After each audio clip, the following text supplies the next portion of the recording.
बात करें, सारण सीट को हम देखें तो यहाँ पर बिल्कुल एक इमोशनल इम्पैक्ट जो रोहिणी के साथ में, अगर ऐश्वर्या भी उनके साथ में आती हैं तो आप ये मानकर चलिए कि उनके लिए एक बेहतर एक कह सकते हैं माहौल बनता हुआ दिखाई पड़ेगा और जीतने का जो कयासबाजी चल रही है उस पर लगभग मोहर लगती हुई नजर आएगी। चंद्रिका राय के साथ में लालू यादव के बड़े घनिष्ठ ताल्लुक भी रहे, खुद समधी भी हैं उनके, और ऐसे में चंद्रिका राय भले ही जेडीयू में हो लेकिन इमोशनल इम्पैक्ट हो सकता है कि रोहिणी के साथ में उनका नजर आए, क्योंकि कल भी तेजस्वी ने यही बात कही है कि चाचा यानी नीतीश कुमार भले ही बीजेपी के साथ है लेकिन उनकी जो आत्मा है वो हमारे साथ कहीं ना कहीं खड़ी है। तो नमस्कार, मैं नाज़मीन खान और आप देख रहे हैं SPN 9 न्यूज। लोकसभा चुनाव 2024 के रण में बिहार की एक ऐसी सीट मौजूद है जहां पर एक बेटी की साख दांव पर लगी हुई है और ये सीट है सारण लोकसभा सीट, जिस पर दबदबा कहीं ना कहीं लालू प्रसाद यादव का लंबे समय से रहा है। 1977 में पहली बार चुनाव लालू प्रसाद यादव ने इस सीट से लड़ा और इस सीट को जीता भी। तब से लेकर अब तक 4 बार का चुनाव लालू प्रसाद यादव भी इस सीट पर जीत चुके हैं। उसके बाद उन्होंने अपनी पत्नी को आगे उतारा। राबड़ी देवी भी राजीव प्रताप रूडी के मुकाबले चुनाव लड़ती हुई नजर आई, लेकिन राबड़ी देवी चुनाव नहीं जीत पाई। इसके बाद लालू प्रसाद यादव ने आरजेडी के टिकट से अपने समधी चंद्रिका राय को भी चुनावी मैदान में उतारा, वो भी यहां पर नहीं जीत पाते हैं। चंद्रिका राय के मुकाबले राजीव प्रताप रूडी 5 लाख वोटों से ज्यादा जीत जाते हैं। लेकिन इस बार लालू प्रसाद यादव ने महिला कार्ड खेला है। महिला कार्ड खेलते हुए अपनी बेटी रोहिणी आचार्य को पहली बार लोकसभा का चुनाव लड़वाया है। ऐसे में सारण से प्रत्याशी हैं रोहिणी आचार्य और कहीं ना कहीं रोहिणी आचार्य की बात करें, युवा है, महिला चेहरा है, पहली बार चुनाव लड़ रही हैं। ऐसे में क्या राजीव प्रताप रूडी के मुकाबले चुनाव जीत पाएंगी या फिर नहीं, इससे जुड़े हुए तमाम सवाल बनते हैं। मेरे वरिष्ठ सहयोगी अमन सर मेरे साथ जुड़ चुके हैं। सर, जैसे कि रोहिणी आचार्य की बात करें, जहां समर्थन तो खूब उन्हें मिल रहा है, लेकिन राजीव प्रताप रूडी के मुकाबले क्या वो चुनाव जीत पाएंगी? क्योंकि राजीव प्रताप रूडी की बात करें तो वो चुनाव यहाँ से कई बार जीत चुके हैं, 4 बार का सांसदी का चुनाव जीत चुके हैं और सारण से 2 बार का चुनाव जीतते हुए नजर आए। ऐसे में क्या रोहिणी आचार्य जो पहली बार चुनाव लड़ रही हैं, कहीं ना कहीं मुकाबला कड़ा होता हुआ नजर आएगा या फिर नहीं? देखिए, बिल्कुल जाहिर सी बात है कि अगर राजीव प्रताप रूडी की बात करें बिल्कुल नाज़मीन, तो वो अनुभवी आदमी है, कई बार चुनाव जीत चुके हैं। और हैरानी की बात ये थी कि जिस समय लालू यादव अपने सबसे लोकप्रियता के चरम पर थे उस समय उन्होंने इस सीट से लालू यादव को भी हराया। तो ऐसे में आप समझ सकते हैं कि राजीव प्रताप रूडी का कद वहां पर काफी मजबूत है। लेकिन इस बार जिस तरह से आपने कहा भी कि जो महिला कार्ड जो कह सकते हैं आरजेडी ने खेला है, लालू यादव ने खेला है, वो क्या उनको जीत दिलाता हुआ नजर आएगा? क्योंकि रोहिणी आचार्य के साथ में एक जो इमोशनल इम्पैक्ट नजर आ रहा है कि उन्होंने अपने पिता यानी लालू यादव की जान अपनी किडनी देकर बचाई है। तो एक जो अच्छी लड़की का कह सकते हैं या जो अपने पिता के लिए समर्पित बेटी का जो एक कहीं ना कहीं उनके प्रति माहौल बन रहा है वो उनको फायदा पहुंचाता हुआ नजर आएगा। तमाम जो महिलाएं हैं, तमाम जो लोग हैं जो कह सकते हैं कि भावनात्मक रूप से उनसे जुड़ रहे हैं लगातार, और जिस तरह हम देख भी रहे हैं कि जहाँ भी वो जाती है उनके ऊपर फूलों की एक बारिश जैसी होने लगती है। तो आप समझ सकते हैं कि उनको लेकर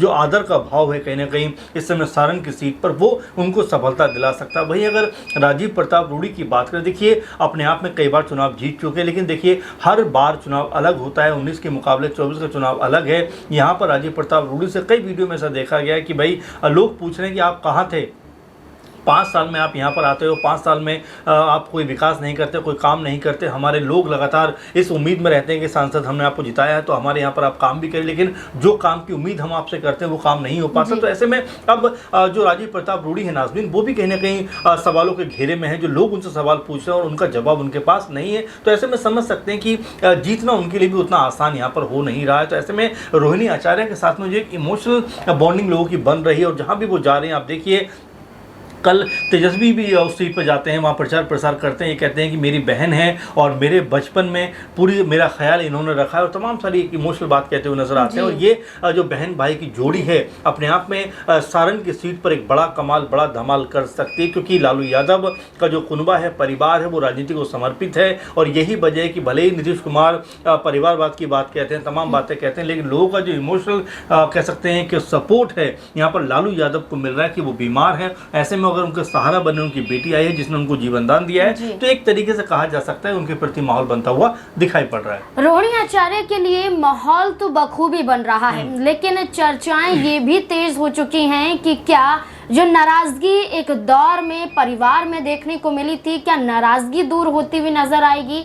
चंद्रिका राय जो 2019 में चुनाव आरजेडी के टिकट से सारण से ही लड़ते हुए नजर आए थे, क्या एक बार फिर से वो कहीं ना कहीं अपनी तरह से समर्थन देते हुए आरजेडी को नजर आ सकते हैं या फिर नहीं? या उनकी बेटी जो कहीं ना कहीं देखा जाए तो ऐश्वर्या राय तेज प्रताप यादव की पत्नी रही हैं, लेकिन निजी कारणों की वजह से, पारिवारिक कलह की वजह से दोनों का तलाक हो जाता है, लेकिन इसके बाद ऐश्वर्या राय का कोई भी बयान सामने नहीं आया है, जिसके आधार पर कहा जा रहा है कि क्या बदलाव की स्थिति यहाँ पर उत्पन्न हो सकती है। सर, क्या लगता है कि चंद्रिका राय जो परसा से अब जेडीयू के विधायक हैं, एक वक्त पर आरजेडी के विधायक थे, उनके पिता भी लंबे समय से आरजेडी के साथ जुड़े रहे, अब उनकी बेटी की बात करें, राजनीति में तो नहीं है, लेकिन कहीं ना कहीं क्या लालू परिवार को समर्थन देती हुई नजर आ सकती है, सारी मुश्किलों को भूलते हुए, सारी इन गिले शिकवों को भूलते हुए? देखिए, जाहिर सी बात है, राजनीति का नाम ही दूसरा यही है कि यहाँ पर जो दुश्मनी और दोस्ती है परमानेंट नहीं होती। हो सकता है कि ऐश्वर्या जो पत्नी तेज प्रताप की हैं और लगातार आपस में दोनों के संबंध विच्छेद की खबरें हैं, लेकिन उसके बावजूद क्या अपनी ननद के लिए एक तरीके से, क्या अपने एक तरीके से परिवार के लिए जो तेज की पत्नी है ऐश्वर्या, क्या वो निकल कर सामने आएंगे और क्या उनको वो सपोर्ट करती हुई दिखाई पड़ेंगी? अपने आप में ये महत्वपूर्ण बात होने वाली है, क्योंकि अगर सारण सीट की बात करें, सारण सीट को हम देखें तो यहाँ पर बिल्कुल एक इमोशनल इम्पैक्ट जो रोहिणी के साथ में, अगर ऐश्वर्या भी उनके साथ में आती हैं तो आप ये मानकर चलिए कि उनके लिए एक बेहतर, एक कह सकते हैं माहौल बनता हुआ दिखाई पड़ेगा और जीतने का जो कयासबाजी चल रही है उस पर लगभग मोहर लगती हुई नजर आएगी। तो ऐसे में सबकी नजरें टिकी हुई हैं, क्योंकि चंद्रिका राय के साथ में लालू यादव के बड़े घनिष्ठ ताल्लुक भी रहे हैं, खुद समधी भी हैं उनके, और ऐसे में चंद्रिका राय भले ही जेडीयू में हो, लेकिन इमोशनल इम्पैक्ट हो सकता है कि रोहिणी के साथ में उनका नजर आए, क्योंकि कल भी तेजस्वी ने यही बात कही है कि चाचा यानी नीतीश कुमार भले ही बीजेपी के साथ है, लेकिन उनकी जो आत्मा है वो हमारे साथ कहीं ना कहीं खड़ी है। तो आप समझ सकते हैं कि राजनीति में कब किस तरह के मोड़ आते हुए नजर आ जाए, नहीं कह सकते। आप देखिए कि नीतीश कुमार के साथ कह सकते हैं पीएम मोदी के साथ नीतीश कुमार घूमते हैं पटना की सड़कों पर, वहाँ पर बीजेपी का कह सकते हैं सिंबल लिए हुए नजर आते हैं, और उसके नेक्स्ट डे नामांकन होता है पीएम मोदी का, वो नहीं जाते कि मेरी तबीयत खराब है। तो आप समझ सकते हैं कि राजनीति में कब उथल पुथल मच जाए, कब चीज़ें यहाँ से वहाँ पहुँच जाए, नहीं कह सकते। ऐसे में ऐश्वर्या भी हो सकता है कि तमाम गिले शिकवे भुलाकर रोहिणी के प्रचार प्रसार के सामने आए, क्योंकि यहाँ पर रोहिणी को जीतना बहुत ज़रूरी है, क्योंकि सभी लोग ये बात कर रहे हैं कि पिकनिक मनाने के लिए यहाँ पे आई हैं, सिंगापुर में वो रहती हैं, लोगों का दर्द वो नहीं जानती, लेकिन सबसे बड़ी बात कि जिस बेटी ने अपने पिता को किडनी दी हो, उससे बड़ा दर्द मेरे ख्याल से क्या हो सकता है और किस तरह से उन्होंने इस दर्द को जिया है। तो यही चीज़ कहने के लोगों को कम्युनिकेट करती हुई नजर आ रही है। सर, एक छोटा सा सवाल और रहेगा कि अगर सारण की बात करें तो यहाँ पर यादव और राजपूतों का वर्चस्व है, और कहीं ना कहीं इसी को देखते हुए प्रत्याशी उतारे जाते हैं। भारतीय जनता पार्टी ने एक बार फिर से राजीव प्रताप को उतार दिया, तो रोहिणी आचार्य यहाँ पर इस बार चुनाव लड़ती हुई नजर आ रही हैं। तो क्या यादव वोट बैंक अपनी तरफ आकर्षित कर पाएंगे रोहिणी आचार्य, क्योंकि समर्थन तो भरपूर मिल रहा है? जी देखिए, जाहिर बात है यादव वोट बैंक की आप बात कर रहे हो, बिल्कुल देखिए इसमें कोई दो राय की बात नहीं है कि यहाँ पर एम-बाई कॉम्बिनेशन के जरिए ही लालू यादव ने पूरे बिहार के ऊपर 15 साल राज किया है, तो वो बखूबी समझते किस तरह से एम-बाई समीकरण को मिलाना है, बनाना है। और रोहिणी आचार्य क्योंकि एक महिला हैं, उनके सहारे जो महिलाएं हैं वो वोट बैंक यहाँ पे आ सकता है। और जिस तरह से मैंने शुरू में भी कहा कि जो एक इमोशनल इम्पैक्ट है कि अपने पिता को उन्होंने किडनी दी है, अपने पिता की जान बचाई है, वो कहीं ना कहीं नजर आएगा। और देखिए महिलाएं बहुत भावना जुड़ी हुई भी होती हैं, भावनात्मक होती हैं, तो इस सहारे रोहिणी के साथ में जुड़ती हुई नजर आ सकती है। साथ में अब जो एम-बाई कॉम्बिनेशन की बात करें, अगर यादव मुस्लिम वोट बैंक अगर रोहिणी को मिलता हुआ नजर आता है, तो आप ये मानकर चलिए नाजरीन की यहाँ पर रोहिणी आचार्य की एक बड़ी जीत दर्ज हो सकती है। अब किस तरह से वो वोटर्स को साधती हैं, किस तरह से वोटर्स जो अभी दिखाई पड़ रहे हैं उनके हक में आते हैं, ये तमाम चीज़ें होंगी। लेकिन जो माहौल बन रहा है उसके हिसाब से कहा जा सकता है कि फिलहाल राजीव प्रताप रूडी पे कहीं ना कहीं रोहिणी आचार्य जो है वो भारी पड़ती हुई नजर आ रही है। जी बिल्कुल, यहाँ पर लालू प्रसाद यादव की बेटी कहीं ना कहीं भारतीय जनता पार्टी के राजीव प्रताप रूडी पर भारी पड़ती हुई नजर आ रही है, क्योंकि ये